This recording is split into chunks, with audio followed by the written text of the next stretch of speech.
So obviously, you and I talk a little bit more when I'm streaming and we're hanging out. You had some words to say and stuff, and the big sentiment that I took away from it. I should probably look up your exact like Twitch messages so I don't misquote you, but it was along the lines of that you guys were excited to prove everybody wrong. Obviously, Regional One wasn't the best results in your guys' perspective, and you knew you had a lot more in the tank. And Regional Two, you said like, "Hey, we're gonna turn some heads," and then you guys go and make the grand finals. So it's one thing to like say it, Xpere. It's another thing to actually like do exactly what you said you were gonna do. So, kind of take me through just Regional Two in general. Like, what made you so confident coming into to the second one? Yeah, I think it's mostly like after Regional One, we figured out like that the playstyle we were playing was not consistent enough. Like the more the series was going on, the more predictable we were, and it was easier for other teams to like play around us, and we were just losing all the game fives and game sevens. It happened in Rotterdam as well. We lost 2 game 5s and 1 game 7. So we just honestly just decided like, okay, let's change the playstyles. Like we need something like smarter.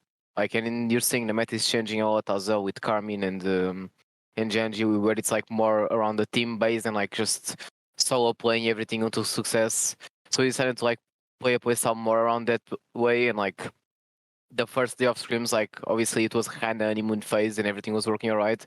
But like even though it was supposed to be honeymoon phase, every day was like getting better. Every day like, okay, we need this new thing. Okay, we need to do this now. Like, and every day like we were coming up with something new, fixing it in an instant. It was like it was already something we were practicing for years.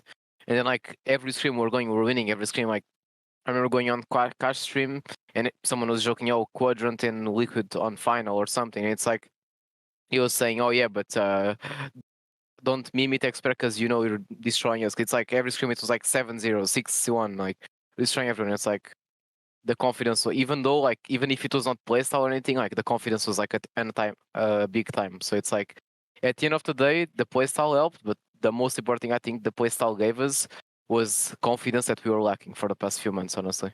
It seems to be the narrative nowadays. Like, there's been a lot of conversations that obviously you and I have had off camera, especially about like the raw talent that you have on the team. Like the whole purpose of putting this team together, chalking up winter last year so you guys could be successful spring and moving into now, the following season. So it's really exciting to see that that raw talent is still there and you guys are still obviously identifying and discovering what the right way to go about it is, like what the approach is for success for Team Liquid's talent, because we know individually, like everybody on the team is just absolutely insane. So it seems to be, and you can correct me on this, or you can dive into this more if you'd like, that the recipe for success in Rocket League right now is simplicity. It is not overcomplicating. It is keeping it simple, but then allowing and enabling your teammates to do what they do best, which is setting them up for success. It's like, hey, we're going to play a really simple game that is recreatable, but I'm going to rely on you to show that creativity with your mechanics or whatever that may be, with communication to set each other, whatever it is that allows you guys to kind of merge those two things. Keep it simple so we can really hone in on the above and beyond that makes us different compared to other people, and some of that is the individual talent side. I think Liquid in particular has a really unique circumstance because of the talent you guys have. All three individuals are leagues ahead of some other teams, and it's interesting to watch that development even now.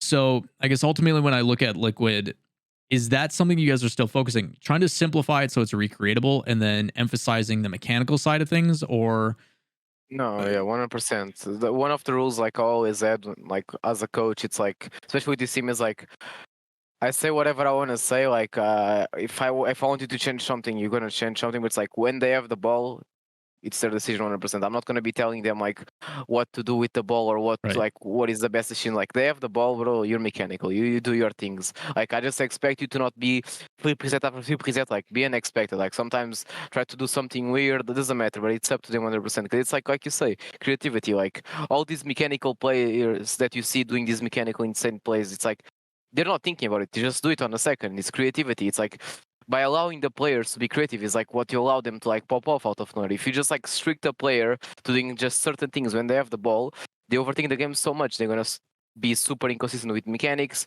super inconsistent with everything. Honestly, it's like, and you can say about us like we are an inconsistent team.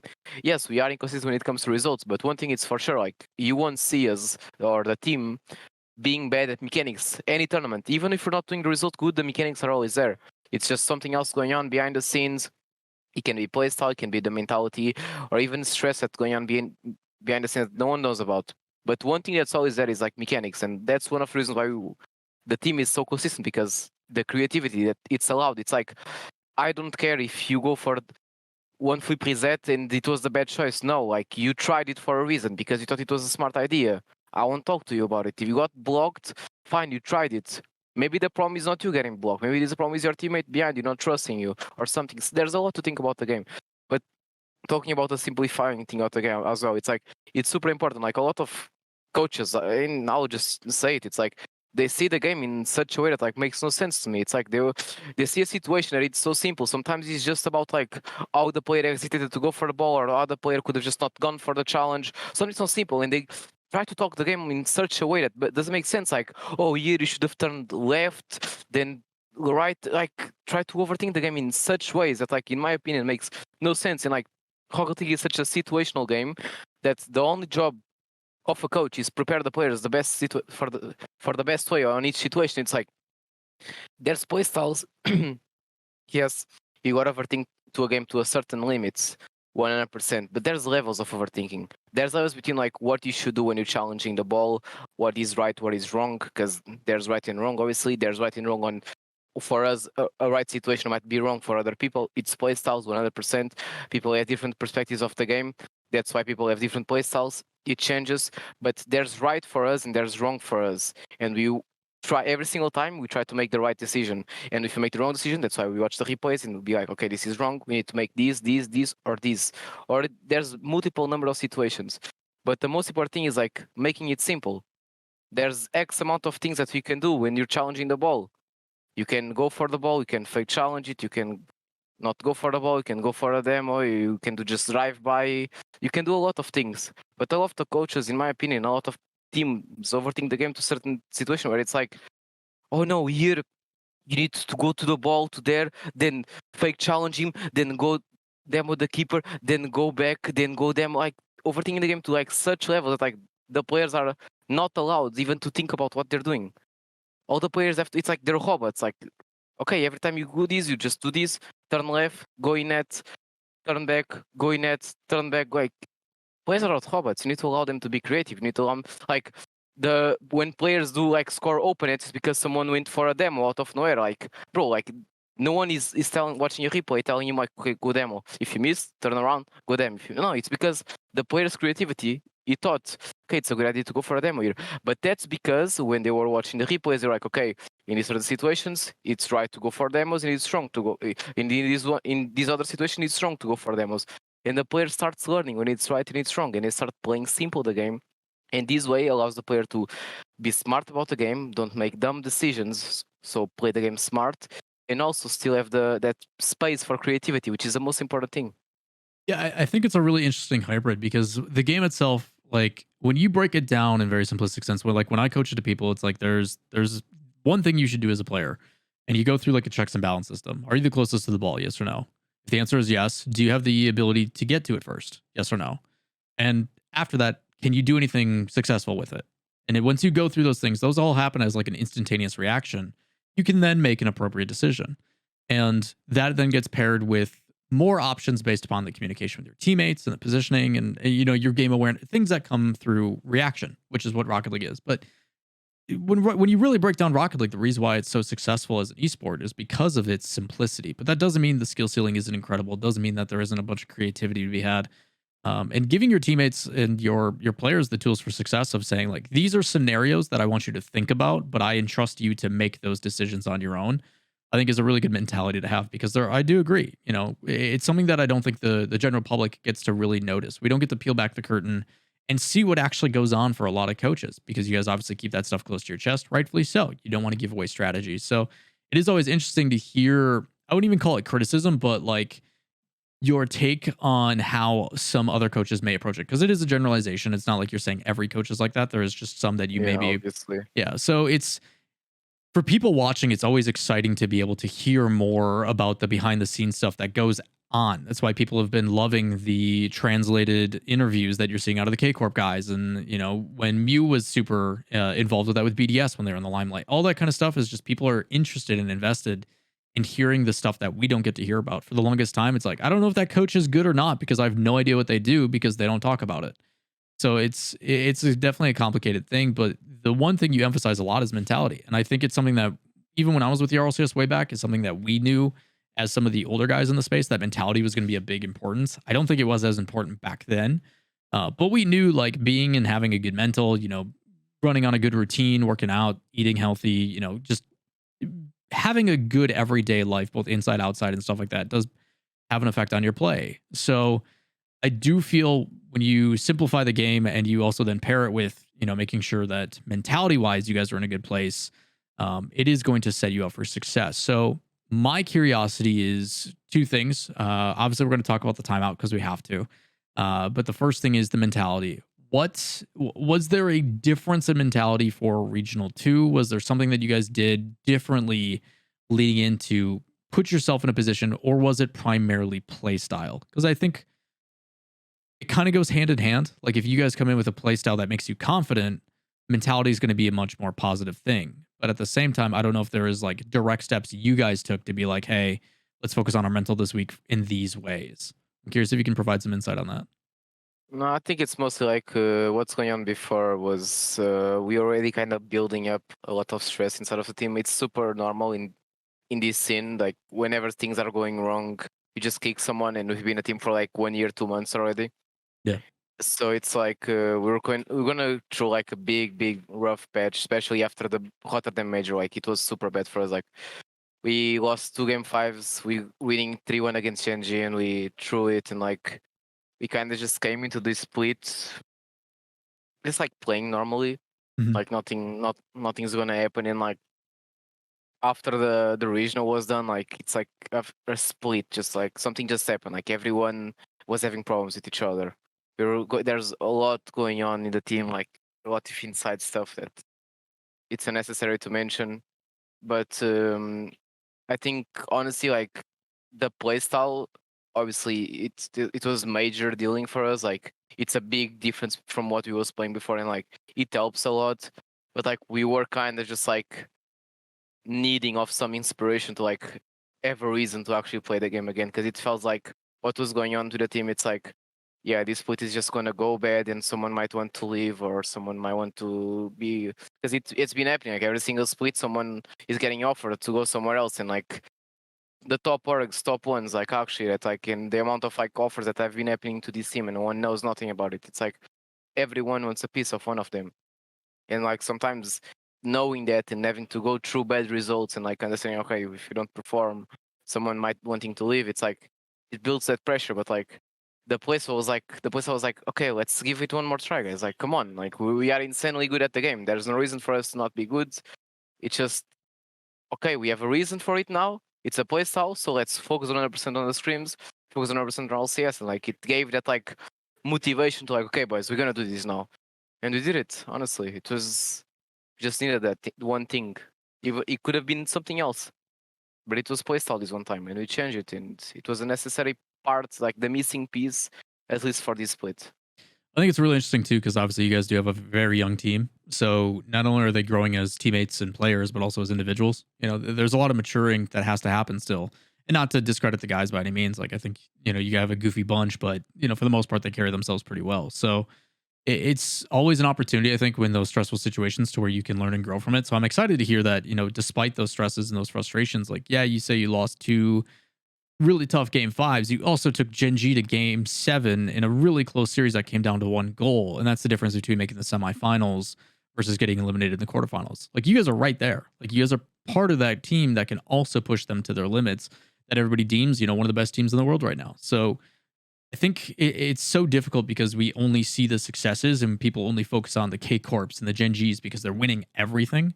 But people fail to see that other teams are right on the cusp as well. They're in that conversation. So um, it is interesting to have that perspective, but also here, like even despite you guys being that close and being in the conversation, you're still going through the mentals, the struggles, the doubts that may happen. But even better on the other side of it, you guys are still able to turn that into a positive thing and build from it and Yeah, progress as a team. I mean, honestly, it's like it's always gonna be the same. Like whoever's dominating regionals, people are just gonna talk good about them. It's like you could say like Moist, for example. Like Because at the end of the day, like people say it, and it's actually true. Regionals are just qualifiers for the LAN. Honestly, Yeah. there's nothing much to it. It's just qualifiers for the LAN. And you see Moist last split. Regionals were just going bad. Top 8 or top 4, top 8, top 4, something like that. Like they were not doing good results. The last one is even top 12 or something. And then on LAN, they pull up, they appear. So now they're top 2 and they win against Carmine. The Carmine that was making finals every past regional. Yep. So it's like, yes, Carmine is insane. Like honestly, we played against them. Like we can feel like they're a good team. Yes, we played GNG. Like even though in the first few games they were not showing up, after that we stopped showing up and they just showed up. So they deserve the win. It's like at the end of the day, like it doesn't mean nothing. Like if when that 1 hour that comes at best of 7 appears on the quarterfinals when it's single elim, if you don't show up, then all these past 3 months of going all finals on regionals or winning every regional not gonna matter because people are only gonna care about who won the major, no who won the 3 regionals. So that's like it's crazy, man. unnecessary Like, pressure as well.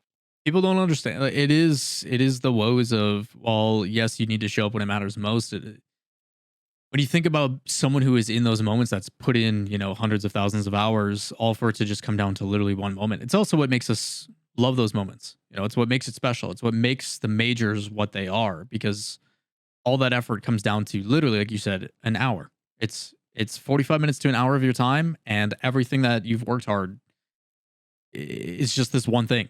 And it's crazy to put so much stock into one individual thing, but that's why we love it. That's why the competition is what it is. That's why you guys get compensated what you do. So it is exciting to see those kind of things. The big focus about that mentality, and I know you and I have kind of talked about this, is the conversation that came with K Corp. Obviously, you guys have faced them. They're very, very talented. You got them in the grand final this past week.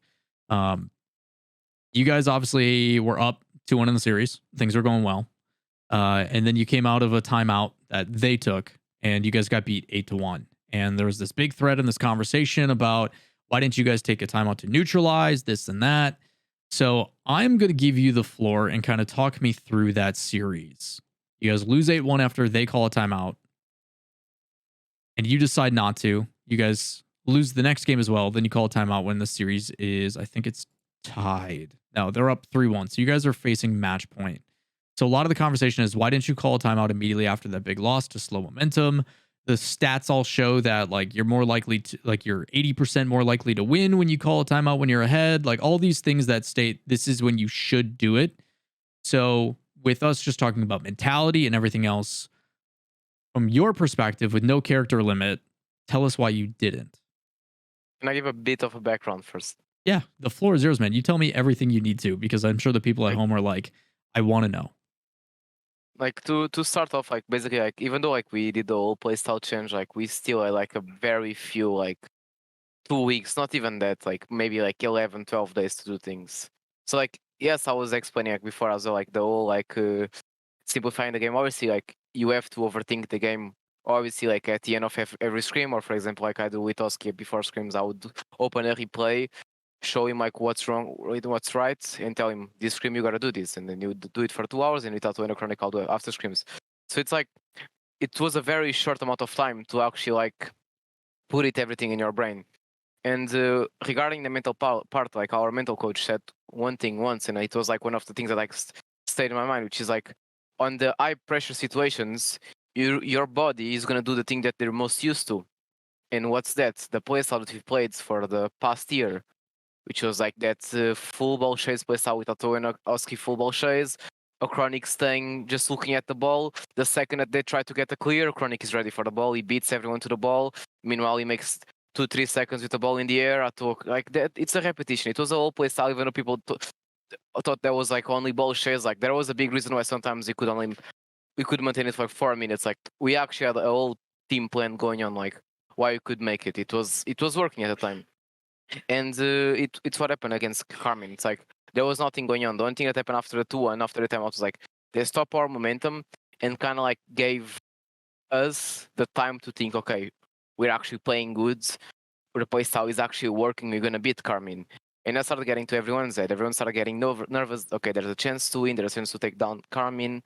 And the thing that was happening is like after we considered the fourth goal, like the mentality is not, no one cares like around mentality in that situation. Like honestly, we've been through much stuff in these past 2 weeks that like you could destroy us 50-0, that we would go to the next game with the same mentality. No one cares, honestly. Like, but the one thing was like the playstyle was not there. Everyone just back to playing that old way of going full ball chase, jumping for every ball, seeing if it works, if you get the dunk perfect, if you don't, leave the third man alone. And yeah, it was awkward because two players were playing one playstyle, another player was playing another playstyle, so it was even worse than the old playstyle, which, I mean, you already had problems in the old playstyle with consistency, so imagine now. So it was like kind of like after the fourth goal, there's 2 minutes down, like we're just like deciding, like, okay, I start speaking. I just start saying like one of the things like usually our mental coach says, which is like, just take a deep breath. And I just said like, just take a deep breath while I talk. And like those 2 minutes, like it was just me like giving a pep talk about like, why are we not playing the playstyle? We're winning the game. Winning the series 2-1. We just lost the game because they asked for timeouts. And let's not waste our timeout on this, because the problem, it's us. They're not playing good. They changed the timeouts. It stopped our momentum, but they're not playing good. We're just not playing our playstyle. And even though like doesn't matter if they're playing good or if they're playing bad, that's like what we have to think for ourselves at the end of the day. It's like, it's us. We are the problem, so we're gonna fix it. You go to the next game and you're gonna play the playstyle we've been practicing. And yeah, the switch was not turned on. Still, the pressure was still there. We got to the game, and everyone was still doing a lot of mistakes, the same playstyle. So we just, after that game we lost, we took the timeout, which was needed, and yeah, like we were playing good. I don't know why people said that after the timeout we were getting destroyed. Still, they won the game 2-0, but it was 1-0 in 30 seconds right after we almost had the goal opportunity. Oski just sniped the guy in the net. It was like a free save for Vatira. I think it was Vatira. So it was like, I don't understand why people are saying it was like hard. Like every game was like a 1 or 2 goal game. It's like they couldn't score more, and we were almost to score a lot of goals as well. So it's like, there's that one thing. If we had more time, we could have done better. We didn't have time. So that's why we were happy with the top 2, because we know at the end of the day, Carmine has been doing this since the start of the year. And we just started doing it 2 weeks ago. And it's already this good. So if we just can continue the grind and don't let outside of the game stuff affect us ever again, we can maintain these results. But yeah, like you said, in the mentality thing, now it comes to mentality. Will the Eagles allow us to maintain those top 2 performers, or at least a top 4 performance, or will just fall down now? It's at the end of the day, it's like, it's gonna be that tiny thing if we're gonna get pressured, honestly. Because if you feel we have the control of the match, we win. The thing, we got to the Moist match, we knew we had control of the match. 2 days before that match, we had a scrim against Moist, where they were full ball chase, full pre-jump. We canceled the scrim after 1 game. Because we knew we were confident. We are better than them. We don't need to scream them. They're just playing like morons. We go to RLCS, we have confidence. We win 4-0. Quadrant, who's Quadrant? We keep winning them every single tournament. The only time we lost against Quadrant was the time we tried to change the playstyle for like the most brain dead playstyle we ever tried in our careers. And they won. And aside from that, we just keep winning them. So confidence is there. But then comes Carmine, where the confidence is not there. So at the end of the day, it's gonna be there. If you have the confidence before the game that we're gonna win this match, then we're gonna win it 100%. Playstyle aside, yes, the playstyle work, but playstyle aside, we have the confidence to win it. We're gonna win it. That's how things are right now. If we go into the match thinking that like there's a chance we can lose, then we're gonna lose it, and that's it at the end of the day. Because the playstyle is so good, the players are so good to the point where like right now, the only thing that the team needs, yes, we can get better at the playstyle. Yes, we are every day. Every day we try to implement something new, try to become better, try to become smarter. But that's outside of the tournaments. Like when the tournament's going on, you're not doing improvements. You're just playing what you've been practicing for the past weeks. But on a day of the tournament, it's just up to one thing. Are we gonna win this? Yes, then we do. Simple as that. If we have a slight thing, like 1% that we might lose, then we're gonna lose. It's easier said than done, isn't it? I mean, you guys going into that grand final were 17-3. 17-3. You guys were absolutely dominant. You swept both your quarterfinal and your semifinal. You only dropped 3 games during groups, which again is that building of confidence. I think Vitality continues to not get enough love, and then you guys dropped 2 games to Williams Resolve, who also I think has a lot of potential. They're an odd one to play sometimes. So again, you look at the results, you look at the performances, and it's like, yeah, there is something clearly happening here, but there's two major things I take away from that. Number one, being exposed to K Corp. You have a team that with the new play style has shown that we can take it to them. That's going to instill some confidence the next time it happens. Again, you're going to have a little bit more going into that series that states like, yeah, we do have that confidence saying we can take this team. The other side of it too, like you're saying, the whole thing is like you guys are working on something new. Most coaches say that it takes like 2 to 3 months to solidify a new play style. Feel comfortable, make that the norm, make that your habit.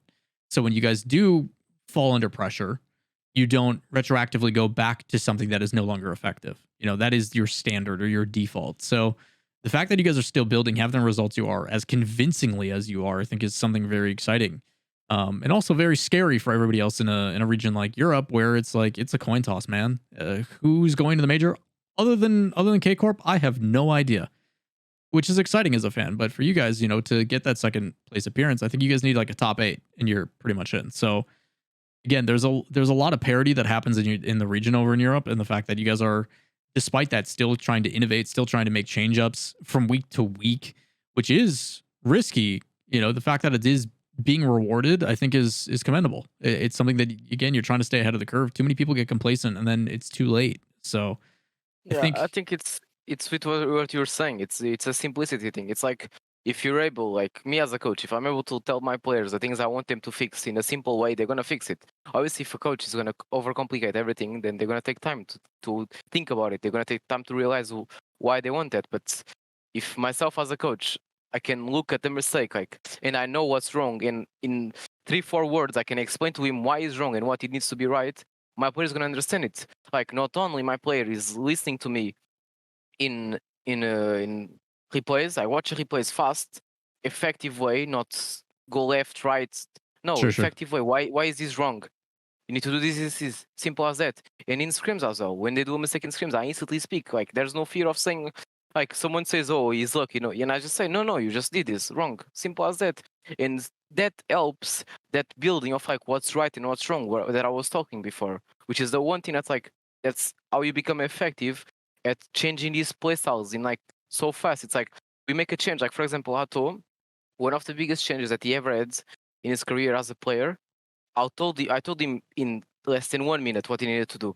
I opened up free play. It was free play. I told him this one thing because he had one. I told the biggest problem when he started playing was like he bootstrapped himself. It was crazy, Yeah, and I just yeah, legit he told did. him like the simplest of things, the simplest of things. And I can even say I don't mind. It's like, dude, I don't care if you go 3 seconds late for a challenge. Go grab the boost first. Honestly, like I don't care.